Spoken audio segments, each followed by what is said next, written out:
rapport sexuel ya mutu na nyama ekoki sa mate eza interdit ndenge nini bana bakoki ozana ba vitesse bongo ofuteli lisumu transport o mati pe na avion o banga tate bokoki o cracher bokei pe bokomi bozongi sikoyo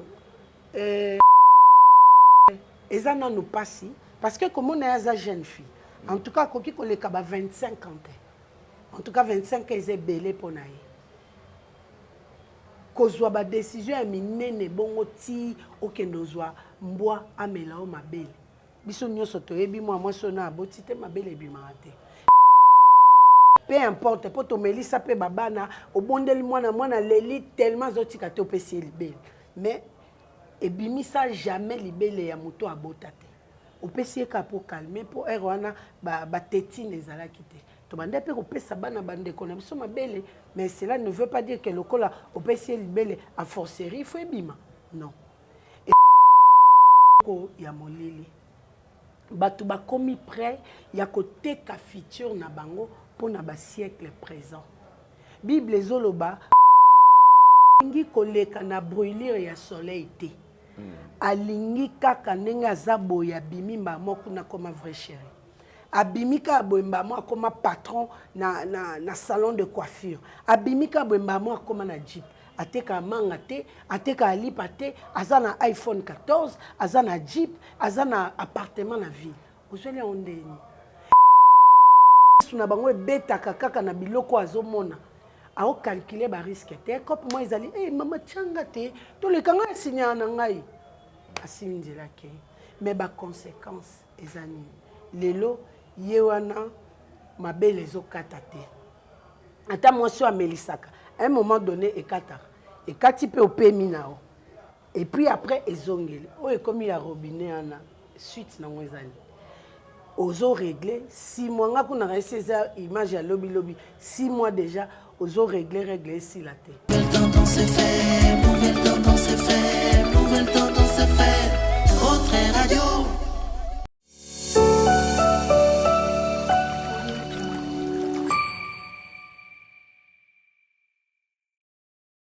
Vérité et réalité, Bossolo P. Lolenga Kobika, partout où vous nous suivez. Mesdames et messieurs, vous êtes sur Nouvelle Tendance Télévision.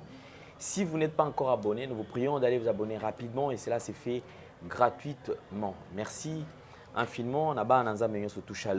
Je penserai également à la diaspora, dans la communauté congolaise Mobimba, et sans oublier toute la communauté africaine parce que nous ne sommes pas suivis seulement par des Congolais, par des Béninois, des Nigériens, nous avons des Guinéens, nous avons des Sénégalais, des Gabonais, des Togolais, des Ivoiriens. Alors nous avons plus pratiquement les Tunisiens, Marocains. Alors nous sommes très nombreux. Merci beaucoup à vous.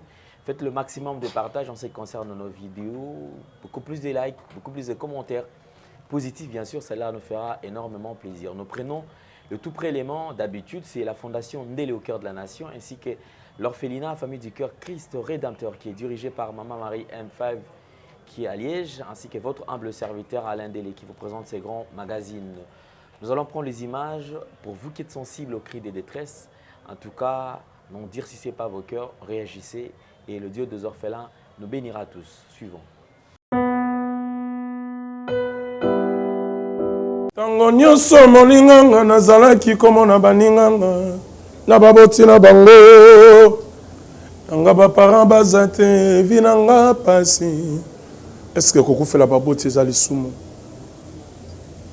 kozanga baboti est-ce que ezali sumu voilà na ko pesa bino message l'orphelinat Christ Rédempteur et ana posa lisungi na bino tala musala munene zo sala pona bana tala musala munene zo sala pona bana oyo mokile tiki ebwaki mais nzamba termine nzelo orphelinat oyo pona ko encadrer bana oyo yaya lisungi na yo to na ngoposa 1 euro no to na ngoposa pona mwana moko tango mwana moko alie nzambe ya bitike oya permettre ete na nzela no mwana alia akobosa na ote voilà message ya l'orphelinat Christ Rédempteur to na besoin lisungi na bino ba numéro za na se kota contact na biso assistance na yo et aux lisungi pona bana. Que le Dieu des orphelins à bénir diama mutu nyonso ja ta likanisa ko sala quelque chose pe o sali yango zamba pambola bino.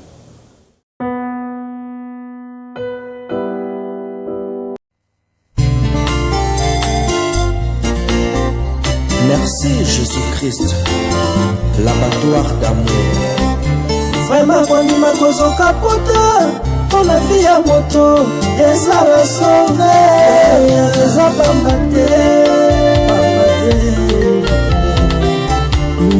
naza na mbongo te oya kosomba vie mbongo kutu ya kosombelaka lipa eza pasi mbongo ya kobandaka kofuta mpona masumu na ngai nalingaki ozwa ngo wabe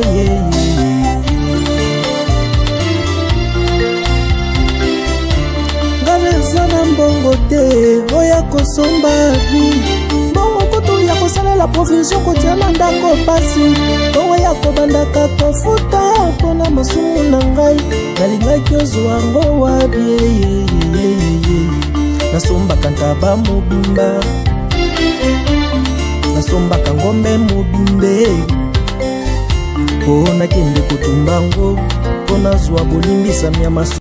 Nous voici de retour sur ce plateau. Je crois que vous avez suivi et vous allez aimer parce que nous faisons ceci pour que vous puissiez quand même liker, aimer et c'est notre plaisir. Infiniment merci comme je vous ai toujours dit. Nous pensons et nous disons clin d'œil spécial à l'homme idéal. Lui c'est un ingénieur de banque, Gauthier Mascotte, qui est fidèle à cette émission. Et voilà, je vous avais annoncé que nous allons aborder un sujet qui est très intéressant. C'est un sujet qui dérange. Je crois qu'aujourd'hui, certainement, on trouvera où le bas blesse. Plusieurs questions tout autour de CQC10. Avant, nous avons remarqué derrière cette trafic de femmes qui se rendaient à du côté de Brazzaville. Et juste après Brazzaville, maintenant, c'est le tour de Dubaï. Dubaï, c'est vrai, tout le monde en parle, tout le monde veut visiter Dubaï. C'est pas mauvais. Et effectivement, c'est un coin où les gens peuvent aller pour se détendre, pour le divertissement, et puis une belle ville aussi à découvrir. Mais bizarrement, il y a également quelques trafics qui est souligné, cité dans ce qui concerne Dubaï. Je crois que c'est samedi, si le Seigneur nous accorde grâce, on va recevoir notre sœur avec qui on va essayer un peu de développer ce qui est réellement arrivé du côté de Dubaï. Trafic qui a Brazzaville, ici là. Mais l'autre comme il y a trafic qui est à Dubaï. Vous allez le constater, c'est vrai que YouTube ne nous permettra pas que nous puissions diffuser ces éléments parce que il y a un règlement au YouTube, vous allez copier qui ça, moyen de diffuser, élément. Vous allez constater qu'il y a une image qui est en train de circuler où un chiot est en train de téter. C'est-à-dire chiot azo melande comme moi si ma belle. Vous constaterez que cette fille a jeune et n'a pas encore mis au monde. Mais bizarrement, parce que tu as quand même à ma connaissance que ce que moi si na beauté, moi ma belle nebi msamaï ezati. Sauf ils ont bande comme sous peut-être organe na bango, sous un peu autre, mais même si c'est autre, non tu as mutu ma belle bande ko bimé lokola mutazo melisa mutoti ko bota peut-être 2 semaines après accouchement. Donc nous avons constaté cela et nous nous sommes dit to mekampe ko lobela lokola ndeko azali ko bela. Cette sœur nous dit quoi? Après comment ma vidéo est circulée, Bazali n'a pas plusieurs branches. Donc ils ont battu sous ozo melisakaka bamboa. Ils ont bande comme sous oyo bazo zalana pour c'est-à-dire que yo tu exposes partie na yo intime, sexe na bo moi si moi azo léché yango. Moi azo léché yango. Je me pose la question, c'est pendant combien de temps? Et la sœur, depuis qu'elle a donné, après ça, ma belle est kaokaka li sous-souté. Donc, comment on tient coton, c'est que les femmes utilisent après naissance ya bana, babandisco, ma belle est comme bima, sans cesse. Alors, depuis qu'elle a réglé, de son retour à Dubaï, lorsque la période montre que coquille, les alarmes, surtout à Bongamara déjà, elle s'était apprêtée pour n'atteindre la koeba qui non. Après ça, il y a se protéger. Il y a des règles normales. Règles et bandits, depuis règles et et ça fait pratiquement 6 mois depuis Ndeko Azobela Boy. Elle est vraiment mal à l'aise. kotambola ekomi ya pasi nyonso ezali bandeko ne babimaki na kati ya trafic $1500. Donc ce qui na séjour na yo kuna ba prendre yo en charge logement. Donc maintenant ce que vous allez mais o ebaka ko répondre na ba air ya ko satisfaire bamboa ya bandeko wana. C'est-à-dire ba koto ofana na on sur na place ofana za pe place akito bo mona ba vidéo ofandi wana bamboa wana babimi ba ko swa yo te. Donc yo opesi kaka bango mabele ba meli donc zo melisa bango lokola bana na. On melisi je ne sais pas combien de litres il faut bien, on ne sait pas. Alors ça devient de pratiques où ils allaient déranger. Depuis un certain temps, moi j'ai toujours dit, dernièrement, tant on a développé, les gens veulent plus la facilité. C'est-à-dire aujourd'hui c'est tout le monde qui veut tomber dans la facilité. Quelqu'un veut qu'on puisse le servir. Tout a besoin au kabelanga, au pesanga, ngande et denga. La loi des moindres forts. Personne ne veut travailler dur.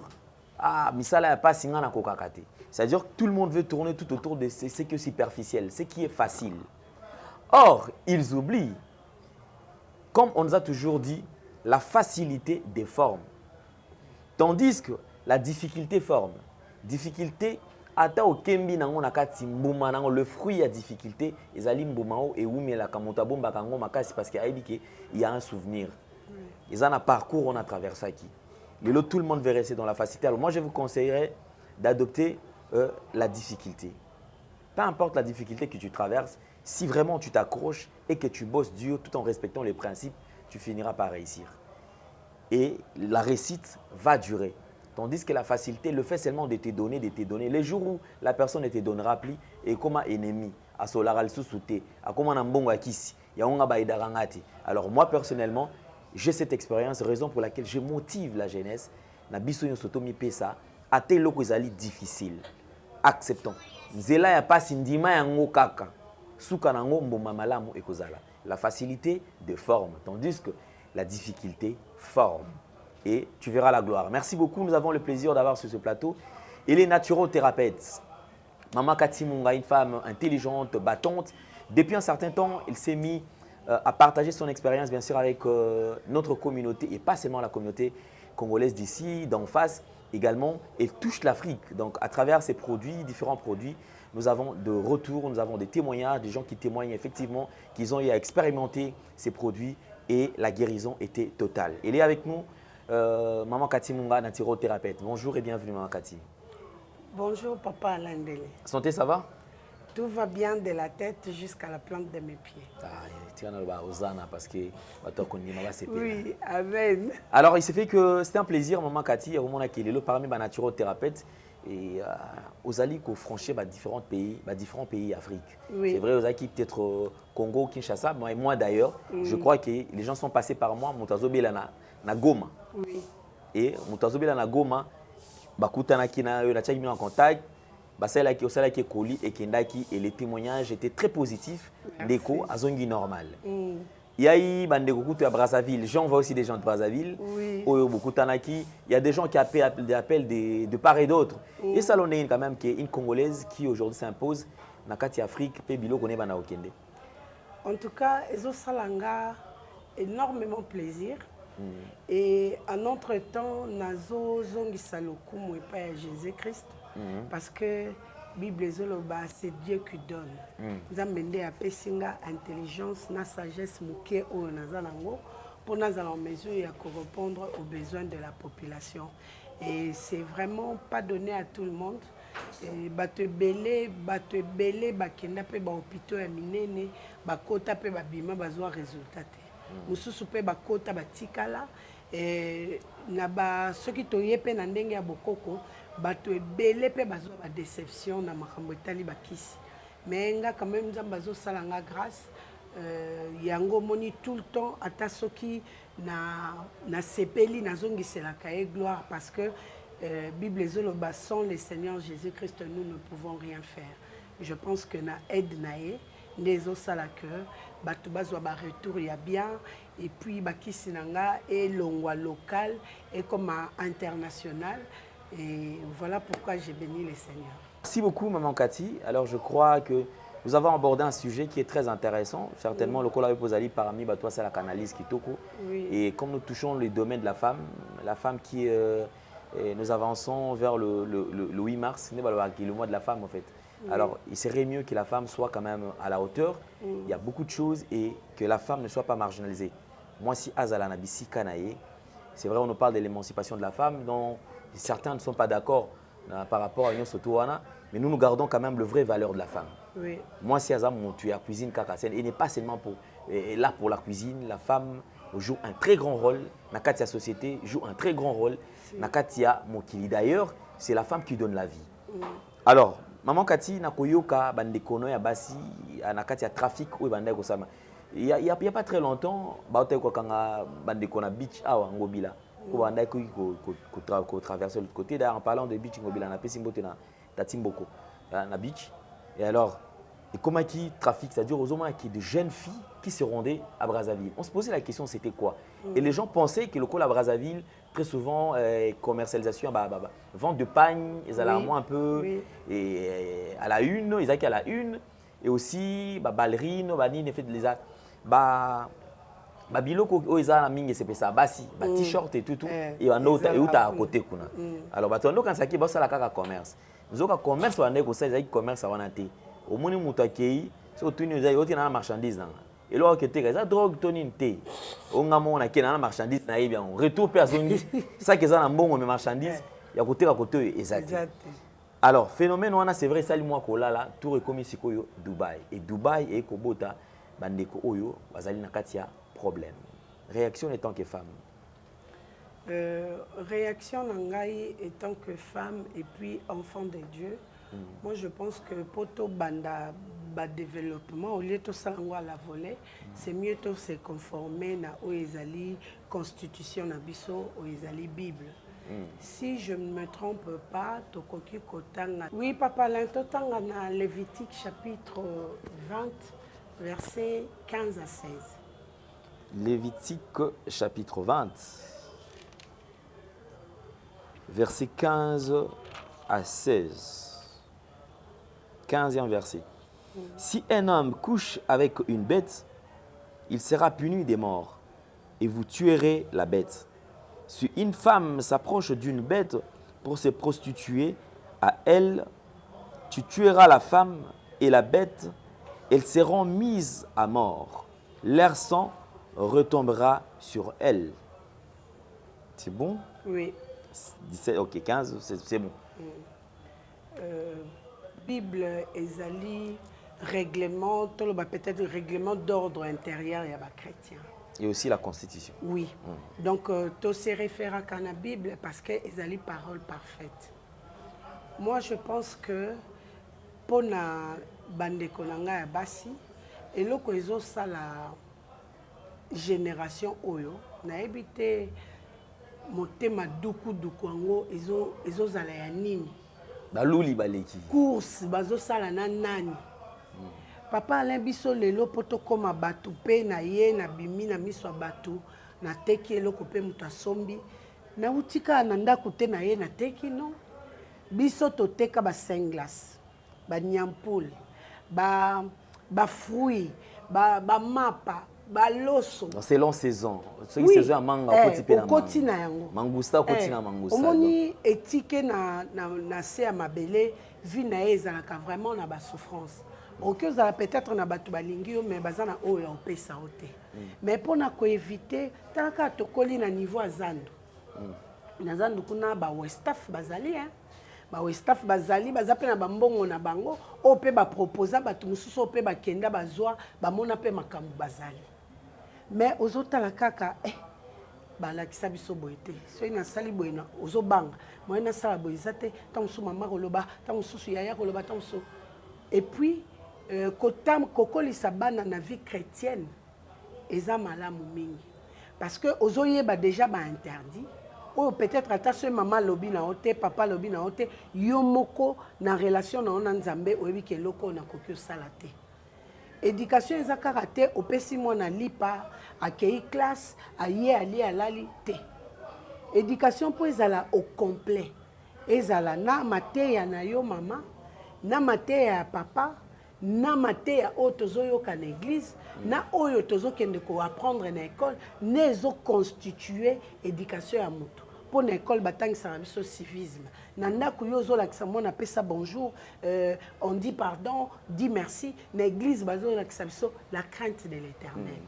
Alors biloko nyonso soki tozozwa conscience nango te nde baconséquence lelo eza boye parce que komona mwana mwasi kozwa et puis aosala yango souple nde na moni na image alongoli alongoli alekisia biso depuis tozala bala mike toyebi ke rapport sexuel ya motu na nyama ekoki osala te eza interdit ndenge nini bana bakoki ozala na bavitesse bongo ofuteli lisumu transport omati mpe na avion obanga ta te bokoki okrache bokei mpe bokomi bozongi sikoyo eza nanu pasi parce que komona ya aza jeune fille en tout cas akoki koleka ba 25 ans en tout cas 25 ans eza ebele mpo na ye kozwa badécision ya minene bongo ti okende ozwa mbwa amela o mabele biso nyonso toyebi mwa mwasi oyo na aboti te mabele ebimaka te peu importe mpo tomelisa mpe babana obondeli mwana leli tellement azotika te opesi ye libele mais ebimisa jamais libele ya moto abota te opesi ye ka mpo calme mpo ere wana batetine ezalaki te tobanda mpe kopesa bana bandeko na biso mabele mais cela ne veut pas dire que lokola opesi ye libele a forcerie faut ebima non eza babiloko ya molili bato bakomi prêt ya koteka futur na bango mpona basiècle présent bible ezoloba baoyo balandi nga nyonso oyo ya se epesameli bango bible elobi il a donné les clés de la maison de David entre les mains de Jésus-Christ donc eloko nyonso tokoluka na maboko ya Jésus-Christ ezali il suffit kaka oyeba ndenge nini ya komarcher en accord avec la parole de Dieu et nyonso ane kopesamela yo mais bato balingi koleka na brûlure ya soleil te alingi kaka ndenge aza boye abimi mbamo kuna koma vrai chéri abimika boye mbamo akoma patron na salon de coiffure abimika boye mbamo akoma na jeep ateka manga te ateka alipa te aza na iPhone 14 aza na jeep aza na appartement na ville ozweli ondeni e bana basi lokola misu na bango ebetaka kaka na biloko azomona aokalkile bariske te kope mo ezali mama tianga te tolekanga asinyana na ngai asimi nzela ke me baconséquence eza nini lelo ye wana mabele ezokata te ata mwasi oyo amelisaka à un moment donné ekati mpe opemi na o et puis après ezongeli oyo ekomi ya robinet wana suite nango ezali ozo régler 6 mois nga kuna esi eza image ya lobi 6 mois déjà ozo régler esila te c'est plus normal ye kutu azeli 6 mois azali moto azela ba 6 mois ta aide oyo azosenga biso ya hôpital moderne ya kisi ya bokoko to nini mpo ka wana eza ni bokoko ni moderne eza makambo ya kozonga na makolo ya Jésus-Christ donc il y a ça la alliance sans le savoir mais oui eloko bango bazwi yo moneka opesi libele eloko bazwi kati na oyebi te oteki futur na yo mpona présent mpona $1500 nga nganisi kuba opesa bango ata ba 50 000 ekanga nga ata matoi 1500 otokonte 100 na 1500 mpona nini bapresa a besoin uta Dubaï azongi na basak azongi na biloko na ye après bafi à Dubaï Dubaï biso pe toyokango na songa singa yoka posa oke Dubaï et c'est que les gens oublient c'est que obike marambo voilà pourquoi est-ce que nga na se donner plus à mamba actualité te c'est-à-dire que la biloko ezali par rapport à la série oui je me rappelle à l'époque moi boy Mercedes 190 bimi mais il faut voir tout le monde voulait rouler avec cette Mercedes mais aujourd'hui sur une Mercedes 190 les gars aux attentes pour ça autant monter moi ba comment te comme piko na matin ça dit que au bena moins il y a eu un temps où le solo ba maman Ngwanzu et Tomboka awa les lots qui parlent de Ngwanzu ba maman Chine et longo ba maman à Japon c'est-à-dire ce sont des histoires qui passent ceux qui réellement toy barabongo mais to comme on a moins impacté mais oui Mercedes o ba doenga lo tatu lelo tango ebima ezalaka danger ce père na ngo mais faut mon avis on te faut to kota na karwana mais lelo comme na tourna sur to somba mituka donc ata ba soldat ngo combien donc au moins la seule on a ndako bana ko mais papa c'est quoi ça non on monte pas alors tout ça la tension na kolukaka ko satisfaire nzoto. Nzoto c'est effectivement éternellement insatisfait. Tozalaka bon ba besoin ka posa la ko c'est nini. C'est-à-dire par rapport au temps ceux que zui yango okomisi nzambe olati mais pas forcément que na tekana âme parce que na besoin nga pe na la tangoka. Tout ça ça sert à rien. Alors cette manière de voir les choses au moins na pesa peteka ke ote muta osala ngo parce que azangi baboti. Mona baboti pe bazali bazo kabela mais azo monaka oya ba parents za mokie.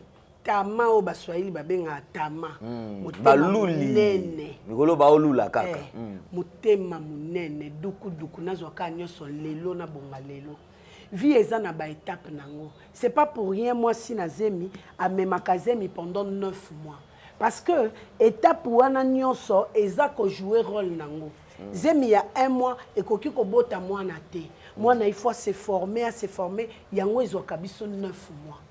C'est la même chose, moi, dans son abotami, les lois il faut akoma kovanda, akoma konguluma, akoma kotitibe, et puis atambola.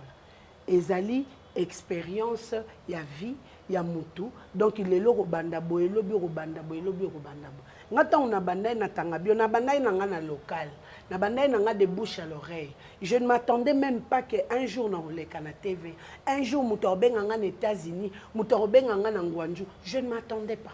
Et quand le prophète là me l'a dit que au moni tangabio au bando teke la batapoto, ba okoma ko benga vie o tozomona lelo. Eza présent na biso mais eza passé à bato mosusu. Effectivement. Donc eloko mutu nyonso aza capable ya kosala, yo pe dis-toi que tu es capable de le faire. Lelo peut-être tant que tozali kotanga bato bazokende ba Chine, bato bazokende ba Ngwanju, ozomona collègue no étudiante ona uti Ngwanju na ina bilo. Ozomona danger ko mais yango tende pesa ngai makoki na kende na teka am nanga pona ke Ngwanju. Est-ce que Ngwanju on le les aisus? Exactement. Brazzaville wana kapoto kati sezalaki likambo omona yango kana ngambo kana TV okatisa yango te mais tant moment nango ya okatisa kokaki tokatisaki pe tokei tozo eloko nyonso ezala na temps nango eloko ya danger eza te eloko ya sika eza te ndeko oyo baza bato bazonga na makolo ya Jésus-Christ basala repentance sincère okomo senga kama makila na Yesu esukola eloko bango batika ikati na yo makila Yesu ebomango eloko bango bamemaki ngolu ya Nzambe récupérer yo ezonga parce que on a vu nyonso bébé moi si etanga makila Bible elobi asaki nango combien d'années combien elle a dépensé pour abika il suffisait à toucher kaka robe ya Jésus-Christ pour azolobiko.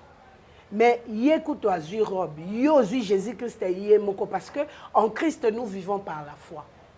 Azonga na repentance sincère, olelima na Nzambe parce que wane komi conséquence ya lisumu nae. Mais makila Yesu ebomaka ba conséquence. Yango wana il faut senga na Nzambe, alela na ba prière, asenga ba pardon. Jésus-Christ aza miséricordieux akoyoka emawa makile ko katana mabele wana pe ekokatana kobima parce que eloko bango batie na misu na biso tomoni eza mbwa mais place bango bauti na mbwana boyebite parce que so ezalika mbwa mela na ekaka eninga emema bamindondo te eza na alliance oyo ye asali sur le plan spirituel oyo a maîtriser te pona $1500 ateki futur nae yozana nusoki na ba 22 ba 23 ans eloko ezozela o na 30 ans oyebite ba wendo ba bongana ba agini akoma papa pour dire que tout est possible à celui qui croit mais soki tozo kende kaka na vie après c'est boy ba conséquence ekobando zala kaka yekutu Nzamba bombi ata mo 6 mois mususu kana ko wuta na kozonga cercueil tokie kotika alors ba parents oyo bozozo a vraiment occasion ya kolanda biso tozo ya te pona ba théâtre tozo ya te parce que biso toza parfait te tozo ya kaka poto sungana na mwa muke o biso toyebi tangisa mwana ce qui est bien éduquer mwana on ndako c'est encore mieux mais koyeba Jésus-Christ c'est le meilleur de tout. Biloko anande ekosala ensemble ya éducation ya bana na biso. Merci beaucoup, Maman Cathy, pour ces conseils. Alors, comme je vous ai dit, on va changer des casquettes. Cette fois-ci, on la prend comme étant naturothérapeute. Alors, on va parler quand même d'un témoignage de ce qu'il est en train de faire. Mankati, le témoignage avant l'accent pas Bandeko, qu'est-ce qui s'est passé? Neko Belaki, hémorroïdes? Ouais. Ok, c'était comment? Au fait, Mouto a témoigné sa grande sœur Nanga, Onga Nalandi. C'est une sœur qui me soutient tellement beaucoup dans ce que j'ai fait. Na maîtrisant, et pas na torte. En tout cas, na miso na torte. Alors, on peut torte ka place biso mbale. Katiata yo moko eloko no sala ki basala bonté. Mais na miso batu. Alors boyango lelo tilobi. Merci Rosalie, notre ngouli de la famille, je t'embrasse. Azalaki vraiment na sérieux problème ya mu Congo passe. Au Monica ba misala potonde za aussi ici après que au sali place boye et ba trajet wana o eza musika et tout ozo courir derrière le temps et sali vraiment que mu Congo passe ya ko sakarate. Tant que solo li na un appel vidéo ngabi olali boendeni abitika na oyo ka bien terrain. Loba mo makasi ponga pe na oyo ka te mu Congo moente makolo ezolenga nga na mzoka na maboko ezolenga na oyeba kutu ndeni na kosala te or musala oyo ya mibale wana na bandiango sika na kokite na bebisango mbala moko naza obligé lobi kaka faut na kende so musala mena ndenge nazawa na yebite so na osani mabite ozana teta nga wana ozana sipokate c'est vrai que na salle la bango koli à chaque fois soki mutoazo kende na tindi mais batanga bio ezalaki te atikala ika na sipokati na tetanga yango mibale na bisie dans ce cas mais la tetanga tongo midi pokwa potetanga melama na ka tongo pokwa et puis sipokati bakango tongo midi pokwa osali yango bongo pendant 5 jours oromona évolution bongo oyo ba FD zate ba suki sezate na osalinga te sala nanka bongo et permettre na la bien pour le bio dans la mesure ya okende musala asali on le quoi to bengana na tongo asali pété na ye Amélie asali na midi asali na pokwa kande na ebisaki asali yango pendant 5 jours et amoni guérison d'engezo kende progressivement en tout cas na osale la vidéo na expliquer bato ndenge nini na biki na nzela bakisi nao bato mususu bakanisaka famille nao elobaka te on dirait biso to consommer kango te tant sundongo lobaka ba famille nao baza bakobai je vais témoigner parce que banda na banda otindela bango pe baté yango beau frère nanga banda la kanga na osala le témoignage asala na été otinda touro na osala asala té bien en tout cas na retia appel vidéo na osala la message vidéo comme ça au tiango na émission nao na préféré au tiango na émission ya papa alendele to ya capage parce que bango mi baende na landa mingi au tiango pour na motiver bato baza na même problème baza na ba difficulté côté hémorroïde ba salela biloko na yo vraiment c'est crédible et je t'encourage voilà pourquoi atindela kingango dimanche après culte. Ya onga pe na tosika nde ya lobaki papa lendele na kapache. Voilà, merci beaucoup ma sœur. Donc je crois que tout l'anda peyo nenge au sali témoignage et on se retrouve après.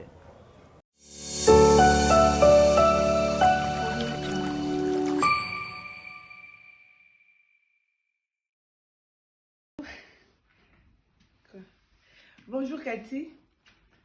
Na sali une vidéo où lelo pona na pesa témoignage nanga par rapport à tetanga ndito solo yaki na yo lundi 14 février au lundi nazaki na ko kotambola te na ko koloba malamu te nazaki kaka allongé parce que mon corps au songa makasi. Alors na présenté qui 2 ou 3 symptômes il y a hémorroïdes ndongo recommandé ki nga lobi nanga il faut na banda cure ce qui fait que na banda cure nanga mardi 15 février. Tetanga, ya komela la tongo, ya komela la pourquoi na suppocat. Yango na lobby, il faut na la vidéo pour la témoignage parce que na zu forme na télémi, na zo expliquer tetanga ndo tindelanga en poudre yango na takanga na kata boîte, na tokisi mai. Alors, na zo tia quelques poussières à tetanga na kata mai. Et ton cas vraiment comme à l'ancienne. Après ça na silisiwana nako filtrer yango na bonisi déjà tasse na filtrer mon tasse après na rota miel ko eza miel à crème donc yango nde na rota biso oza biso na miel naturel to ezaka miel ya supermarché donc vraiment c'est pour te remercier parce que dans on a pas fait ce pour na songa bato ndimeli yo nde balobaka nul n'est prophète chez soi yo oza vraiment prophète et pas na yo donc ndenge pona bato balandaka yo baabonné na yo bapassion na yo na ngila me présenter nga kombo na nga Rosalie naza yaya oyo natikeli kati libele donc yenda la ndinga vraiment na cette vidéo pour encourager musala na ye eza teke naza fan na ye eza expérience nga moko na vivre personnellement et on a préféré qu'il na sala ngo donc awa tetanga etoki nazozo ngo sikoyo na balusa mo na tasse comme ça na bakisa miel bongo et les camons peuvent pas n'amener sinon ils appellent moto ma tasse donc les lundis dans le baboué na commis na depuis lundi ça fait 6e jour parce que l'autre c'est dimanche le 20 février donc 6e jour il y a traitement yanga ngo non si ça lobby yango non ça tetanga yanga voilà débordement il a mais c'est rien on prend ça ok alors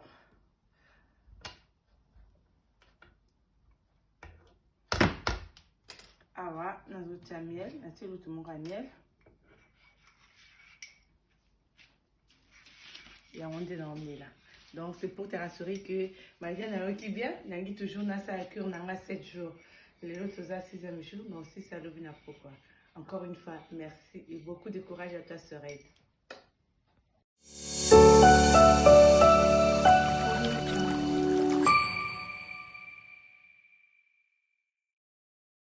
Merci beaucoup pour le témoignage. Je crois que vous également, qui avez expérimenté ce qu'elle fait comme produit ou tout ce qu'elle a comme produit, alors il serait mieux aussi de faire une petite vidéo, question d'encourager, question de témoigner si réellement vous avez consommé les produits de Maman Cathy. Maman Cathy, vous nous avez présenté le produit par rapport à témoignage, c'est-à-dire à produit où Sali Moussala na témoignage où Tolana Ezali Omibale. Ezali Sipokat. Sipokat yango Ezali Obaba Kaka. Parmi une des étapes, il y a hémorroïdes. Oui. Sipokat Ezali Nakati. Je crois que c'est la 3e si je ne me trompe pas. Tangabio Komela. Après Vaniko Baka Sima. Après voilà. Donc je crois qu'ils ont yango. Ezali Tanga relaxant. Ezali Théo qui nous permet de garder la stabilité. C'est-à-dire que même un système immunitaire Ezali à Kokoya, Ezali Nassé. Faire un effort à ce que et remonter au système immunitaire. Or, déjà, le système immunitaire, ce qui est allé au point, et que ça, là, il fait que, et que ça, là, et que ça, là, on a empêcher la maladie et que ça, et tout ce qui est toxique, par rapport à ce qu'on a là, ils allaient kolongola yango, bato ba lera bilo ba formol, ba quiz ba ninga lera bilo wana te. Bolimbisanga nga lera bio, so lingo sunganga lingo lesanga, lingo inviter nga. Moi je consomme plus les bio. Donc depuis nazo poison ti lelo, na lera nga bilo wana te. Oui. Alors ba poulet mayo bozoli ya liaka wana banani tolo ngona munoko na biso pona boyo ba porter nga plainte. Na ça la campagne mabe. C'est-à-dire tout ce que vous consommez, vous allez toxique. À un certain moment, vous consentez que comme il faut rendre une autre kilo d'articulation, passe tout ça. Or, grâce à cet été, ils ont aidé à soulager. C'est-à-dire l'articulation, circulation et maquilla. Bilo rognon surtout ils allaient. Donc, on a quand même été trophée pour un commentaire. On a pu être trophée. Parce que on sait ça, donc, alors, notre ami de tout le jour, dès toujours, non, Oza Pirito, Tangabio, c'est-à-dire c'est notre ami de tout le jour.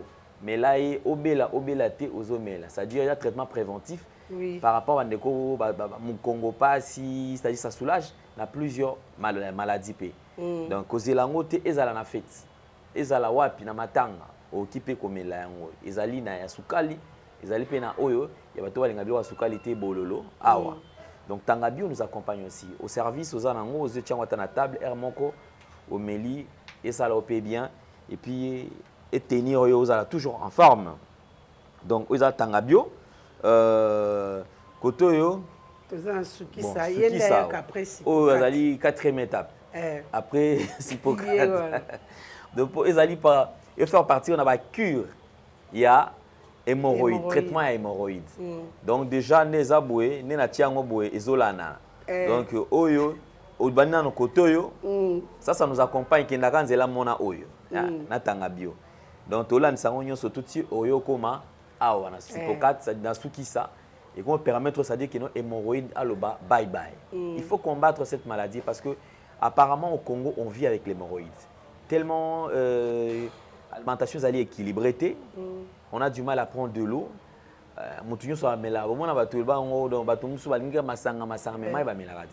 Or, déjà, ceux qui vous avez exposé à la cure doté, il y a des hémorroïdes et au vivre et aux alanayo et longo. Alors, Maman Kati, ici, il y a un qui vous expliquer, ah, tu as Pyridani, Fortipro. Ok. Oui, oyo ezali Fortipro. Fortipro ezali traitement ya bandeko oyo bazo souffrir na prostate. Tant ozo souffrir na prostate, glande bénénine na yo est gonflée. Yango esalaka que passage ya urine est comme la difficulté. Okoma kosuba na ba goutte, okoma kosuba na retard, oza vraiment na envie pressant ya kosuba, mais tant okoma na urinoir, masuba ezobima te. Otelemi loko ozozela photo. Otelemi loko ozozela transport. Après masuba ekobima et puis ebimi mukie tant ka kozo ranger verge etangeli yo na slip. Yango mona kabatu mususu bazalaka lati bien azana sola parfum mais en même temps azana sola masuba parce que masuba ezobima sans pour autant qu'il contrôle. Mususu eyaka esali yo rétention urinaire. Donc masuba est bloqué ezobima lisusu te. Mususu koyoka ba picotement na niveau ya testicule. Mususu koyoka crampe pendant les rapports sexuels. Mususu ezosala yo tant ozokende kosala grand besoin. Au lieu de ça, grand besoin, mais aux hommes, pendant que ça a grand besoin, sperme et ezobima. Ils allaient parmi les symptômes, il y a bandeko, bazo souffrir na prostate. Na boutou, ozola muka 5 à 6 fois pour na kosa la urine. Le matin, tu te sens très fatigué parce que aux 8 ans, il y a la mingité. Yango wana na traitement, wana tozali na Fortipro, ozo diminuer glande wana et puis Pirito pour nettoyer et faciliter passage à urine. Le fait que les otikala ba déchirona ezo sala ba douleur intense na bas ventre. Yango wana association ya Pirito na Fortipro des alaka traitement ya prostate. OK. F2. Oui. F2 ezali deuxième produit après comme la tangabio. Na cure ya tangabio to banakana. Tangabio, na cure ya hémorroïde, pardon, tobanaka na tangabio 10 bouteilles. Ozome la bouteille moko na tongo, bouteille moko na pokwa pendant 5 jours. Et après, okoya kozwa FD pour na purge. Oko purger ango une bouteille à tiède le matin. Et puis le lendemain, au purger les sous deuxième bouteille. Soko si na yango, c'est alors que okoya kozwa sipokate. Sipokate ezali 10 suppositoires. Ozo baka na tongo. Soko sisi toilette et puis na pokwa soko lingi kolala. Tango kosisa na sipokate, c'est là que okoya kozwa sukisa. Sukisa ezali 3 bouteilles, une bouteille, demi-bouteille le matin, demi-bouteille le soir pendant 3 jours. Pour clôturer, wanande okoya kosalela sembola. Sembola tozala ngote po eza en rupture, sembola okotongola 2 bouteilles pendant 6 jours. OK, atolina F3 Vitalité. Oui. F3 Vitalité ezali pona bandeko oyo bazana problème ya sperme. Bandeko mibali oyo sperme ezana mobilité te, sperme ezana concentration te, sperme ezana vitalité te. En d'autres termes, tobenga kango mataka. Na français bazolo babato bazana ba problème ya azospermie to oligospermie. Mataka na yo soit ezana mutu te, soit ezana mukila te, soit ezana vitesse te. Yango zomona ozana possibilité te ya kopesa moi 6e. Donc ça c'est pour les hommes. Pour les hommes. Ozomona na aussi sperme na ezobima, mais okanisa ke eza malama alors que le sperme ne pourra jamais faire ça que ikangazemi. Oui, parmi les signes o komona que sperme na yo ezana problème, ozo sala pendant que ozo sala jouissance na yo sperme ezobima mukie. Mususu okomona obimisi sperme ebele mais eza lokola mai yo tozomela eza mai tant kaka yo bimi mai wana nyonso ebimi mosusu okomona sperme no eza na coloration makasi ezotendre vers jaune. Sperme ezalaka na couleur wana te. Sperme oyo ya bien ezali gluant, eza lokola crachat et puis eza pembe et puis en grande quantité. Wana nde sperme ya bien. Mais sperme so omoni eza mai eza jaune et puis eza na solo, ba sperme mosusu ezalaka solo. Soki eza solo, ça veut dire que eza na vite, esali lokwa solo akopola. Eza na vite, eza na eloko te. Yango nalingaka moto aza na problème ya sperme kende kosala ba examen na hôpital moderne. Basala examen ya spermogramme. Kuna nde bakotala ba détail. Nombre de vie eza combien, mobilité eza combien, motilité eza combien, concentration eza combien. Sur base ya ba pourcentage wana nde na kozala en mesure ya kopesa au traitement à partir ya F3 vitalité A, F3 vitalité B et puis F3 vitalité C. Beaucoup Maman Cathy, comme je vous ai toujours dit, alors nous devons faire confiance. Ali mwana mboka mtazali ko traiter biso. Alors ozali na bokono, babomba bokono te. Ne te familiarise pas avec la maladie. La maladie est ali et l'homme sous le virus, il faut qu'on mette en haut libanda. Alors faites un effort, aux obéla ne t'hazarde pas. En tout cas, faites un effort à ce que on se faire traiter. Maman Cathy, Aza, Wana, na disposition, na bino, nyonso tout. Merci beaucoup face aux téléspectateurs. Avec Maman Cathy, quelques questions, quelques réponses en ce qui concerne ce qui vous a toujours dérangé. Et on se retrouve très très prochainement. Soyez attentifs. Écoutez Maman Cathy.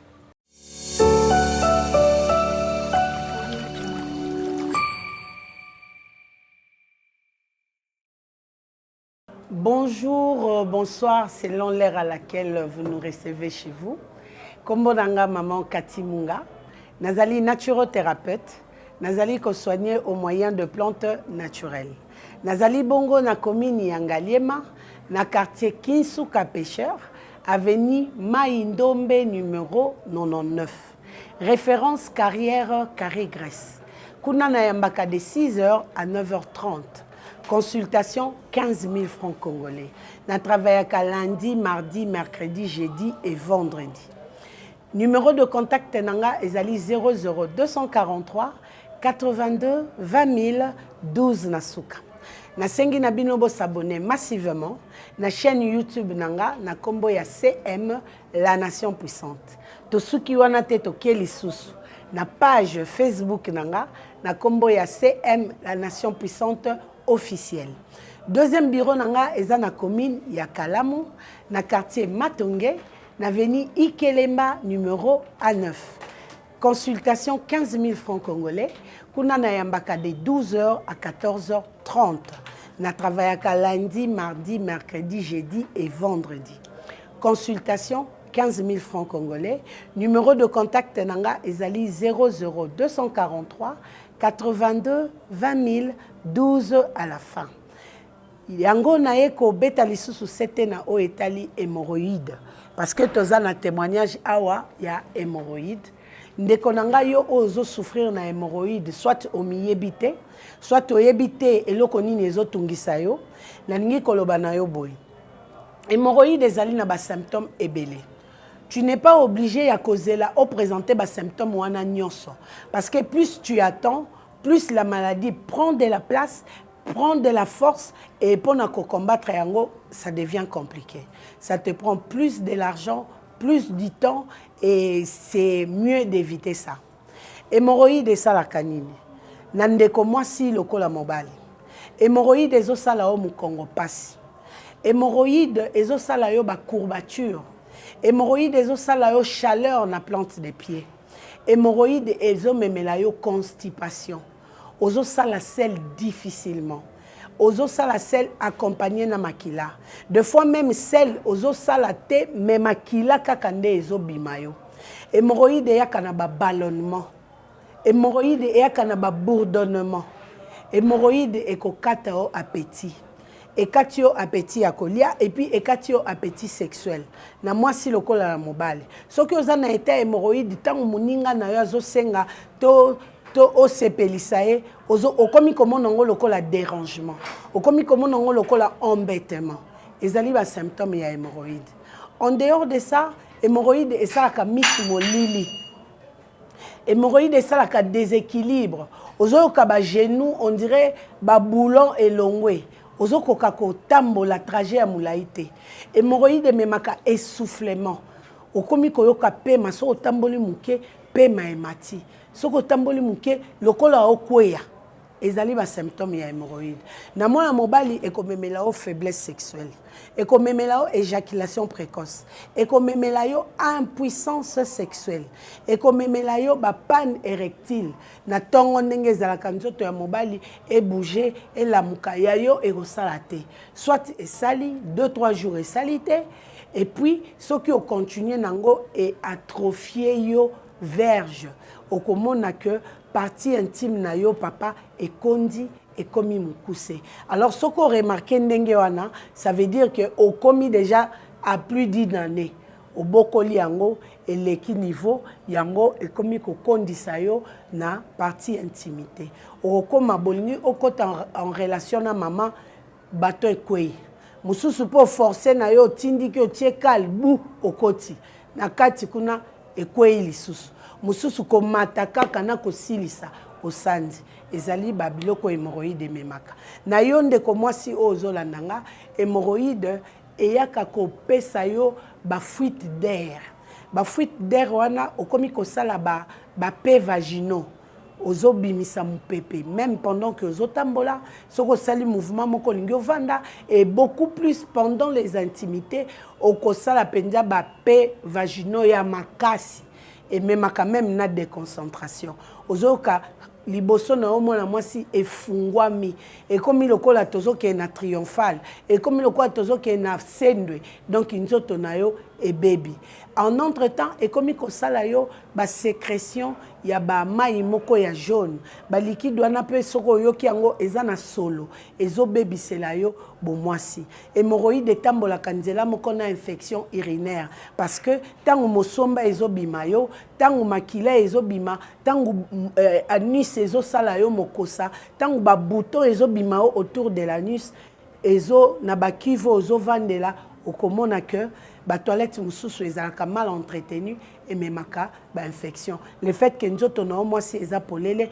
biloko wana ezo mata ezo tikela ba infection de part et d'autre yango wana nalingi koyebisa bino na maison chez Kati tozali en mesure ya ko soigner tension toza en mesure ya ko soigner diabète toza en mesure ya ko soigner hépatite B toza en mesure ya ko soigner glaucome bandeko babelaka misu mabele misu ezotanga mai misu ezoswa misu molili ozokokota la lumière ya téléphone te ozokoka kotambola na moi te tokosunga yo na maison chez Kati bandeko baza na problème ya mabandi na yaki l'autre fois awa natalisaki bino suki nanga nazalaki nanga na suki ya malonga te bandeko bayebinga na kola na bango bayebi makambo na zoloba mais grâce ya ba produit nanga suki eboti na koma na cheveux naturel nazali su na mabandité na yokaka lisu soni ya kotika mutu nanga polele te yango na bengi bino bato bozo souffrir na problème ya sensibilité dentaire ozo kaka ba pota pamba pambo tutanité mais olali olamuki pota na munoko ozo brosser makile ezo bima munoko solo yaka na maison chez Kati tozana ba produit oyo ekosunga yo pour okuzonga en bonne santé bandeko bazo souffrir na rhumatisme bandeko baza na problème ya bâton de Moïse ezamukie bâton de Moïse ekonda tozana pommade élargissante oyo ekosunga yo pona kobakisa moi centimètre ekopesa yo esengo mingi bino bato botunaki au sujet ya mwamba papa bolobi nanga Mama Kati, mwamba papa ozoloba kaka me ozotalisa biso ndenge ya kosalela ngote. Mwamba papa ezali stimulant naturel. Ezo soigner maladie moko te. Ezo ya kaka kopesa elengi. Ezala ngo produit ka ya sepelas. Bo sepela kaka bo pusa mwangonga na mama na intimité. Mwamba na okolia 1 cuillerée à café 30 minutes avant activité sexuelle. Kolia cuillerée à soupe thé. Parce que tout excès nuit. Nalobi cuillerée à café 30 minutes avant l'activité sexuelle. Wana eza option comme jogo. Yo comme une attaque, maman kangi na défense et puis match beta mikitoko babi ekoti public et sepeli.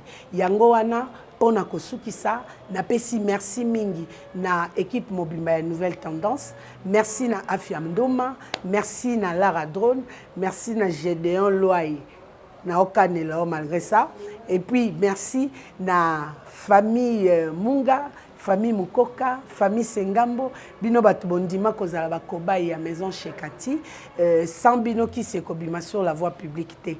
Merci encore na évangéliste Michel Ekouchou pour na musala kitoko pe lisungi na yo na œuvre nanga, na pesi lisusu merci na famille Cursus Honorum de Lizipa pour na ba partage, pour na ba story, pour na ba publication, ya ba produit ya maison Shekati. Merci na équipe Mobimba ya maison Shekati, soki kolo yesu azongite ndeto monani mbala esima. Bye bye. Shalom peuple de Dieu, shalom à toutes ces personnes qui vont nous suivre de partout. Je suis votre humble servante, Sœur Jenny Fernandez, je réside à Londres. Je vous invite tous à notre 3 samedis d'édification et de prière. Sur le thème, venez à moi, vous tous qui êtes fatigués et chargés.